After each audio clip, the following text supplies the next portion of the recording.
ડીસાની મોટાભાગની સરકારી કચેરીમાં ફાયર સેફટીના સાધનોનો અભાવ અને અમુક જગ્યાએ સાધનો છે તો 5 વર્ષથી એક્સપાયરી. રાજકોટમાં ગેમ ઝોનમાં જે આગની ઘટના બની છે તે બાદ સરકારી તંત્ર દ્વારા ઠેર ઠેર ફાયર સેફટીને લઈ તપાસો શરૂ કરવામાં આવી છે. પરંતુ બનાસકાંઠા જિલ્લામાં આવેલી સરકારી કચેરીઓમાં જ ફાયર સેફટીનો અભાવ જોવા મળી રહ્યો છે. ડીસા ખાતે આવેલી સરકારી કચેરીઓમાં રિયાલિટી ચેક કરવામાં આવ્યું હતું, જેમાં મોટાભાગની સરકારી કચેરીઓમાં ફાયર સેફટીના કોઈ પણ પ્રકારના સાધનો ન હતા. તો કેટલીક સરકારી કચેરીઓમાં ફાયર સેફટીના સાધનો તો હતા, પરંતુ તેને એક્સપાયર ડેટ થયાને આજે 5 વર્ષ જેટલો સમય થઈ ગયો છે.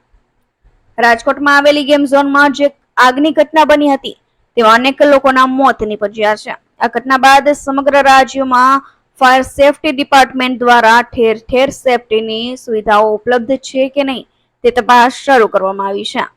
પરંતુ આ બાબતે બનાસકાંઠા જિલ્લામાં પણ ફાયર સેફટીને લઈ રિયાલિટી ચેક કરવામાં આવી હતી, જેમાં ડીસા ખાતે આવેલી મામલતદાર કચેરી કે જ્યાં રોજના અસંખ્ય અરજદારો પોતાના નાના મોટા કામકાજ માટે આપતા હોય છે, અહીં ડીસા મામલતદાર કચેરીનું ફાયર સેફટી બાબતે રિયાલિટી ચેક કરવામાં આવ્યું હતું. જે ફાયર સેફટી માટે સાધનો મૂકવામાં આવ્યા હતા તે વર્ષ 2019માં મૂકવામાં આવ્યા છે અને તે વર્ષ 2020માં પૂર્ણ થઈ ગયા છે. આજે ફાયર સેફટીના સાધનોના પૂર્ણ થયાને 5 વર્ષ જેટલો સમય વીતી ગયો હોવા છતાં પણ હજુ સુધી એક પણ ફાયર સેફટીના સાધનો બદલવામાં આવ્યા નથી, જેના કારણે ફાયર સેફટી બાબતે મામલતદાર આટલી મોટી સરકારી કચેરી હોવા છતાં પણ ફાયર સેફટી બાબતે પોકળ સાબિત થઈ રહી છે.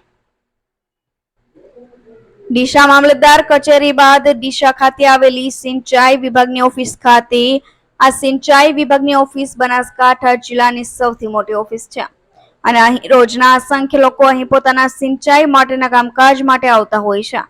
પરંતુ અહીં રિયાલિટી ચેકમાં આ ઓફિસમાં એક પણ જગ્યાએ ફાયર સેફટીના સાધનો મૂકવામાં આવ્યા નથી.